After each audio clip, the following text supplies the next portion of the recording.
श्री कृष्ण जन्मभूमि case में मुस्लिम पक्ष के रिकॉल अर्जी पर आज इलाहाबाद हाई कोर्ट अपना फैसला सुनाएगा।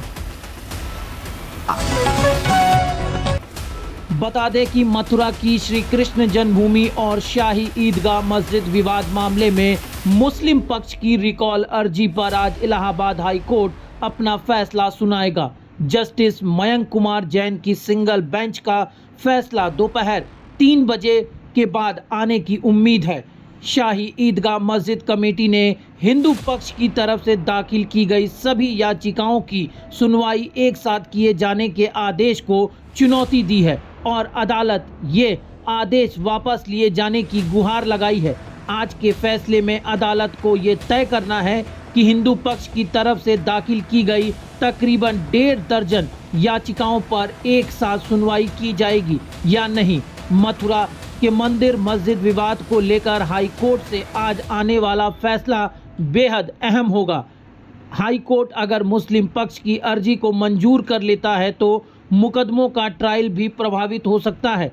शाही ईदगाह मस्जिद कमेटी की तरफ से इलाहाबाद हाई कोर्ट में पिछले दिनों अर्जी दाखिल कर इसी 11 जनवरी के उस आदेश को चुनौती दी गई थी जिसमें अदालत ने हिंदू पक्ष की तरफ से दाखिल किए गए सभी मुकदमों को एक साथ क्लब कर सुनवाई किए जाने का फैसला दिया था।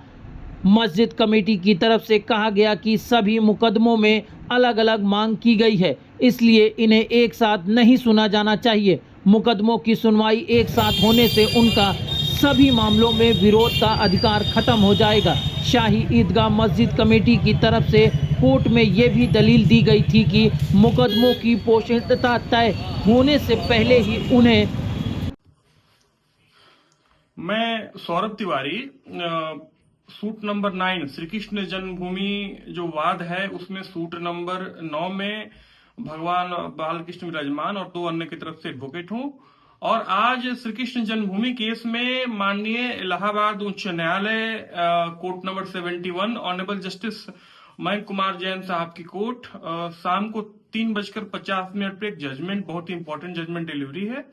वह मुस्लिम पक्ष के द्वारा जो रिकॉल एप्लीकेशन पे बहस हुई थी 16 अक्टूबर को, उसमें मुस्लिम पक्ष के द्वारा जो कंसोलिडेशन ऑफ द सूट, जो 18 सूट श्री कृष्ण जन्मभूमि के जो है उसमें से 15 कंसोलिडेटेड हैं, तो चूंकि सेम नेचर के थे तो उसके खिलाफ इनकी रिकॉल थी डिफेंडेंट नंबर 2 मुस्लिम पक्ष के द्वारा। तो उस पे जो है फैसला रिजर्व हो गया था 16 अक्टूबर को और आज जजमेंट डिलीवरी है।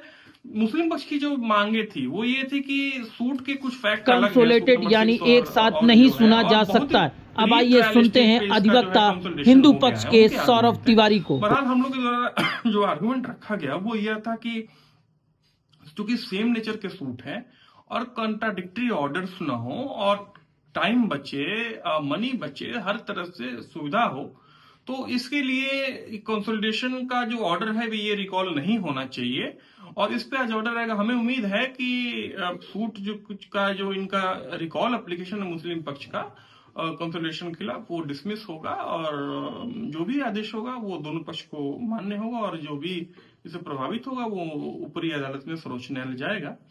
तो और सबसे जो इस केस में इंपॉर्टेंट है कि फ्रेमिंग ऑफ इश्यूज नहीं हुए, अभी इश्यू फ्रेम नहीं हुए, तो वो भी फर्दर होगा। हम इस बात की बहुत जल्द होगा। Thank you so much.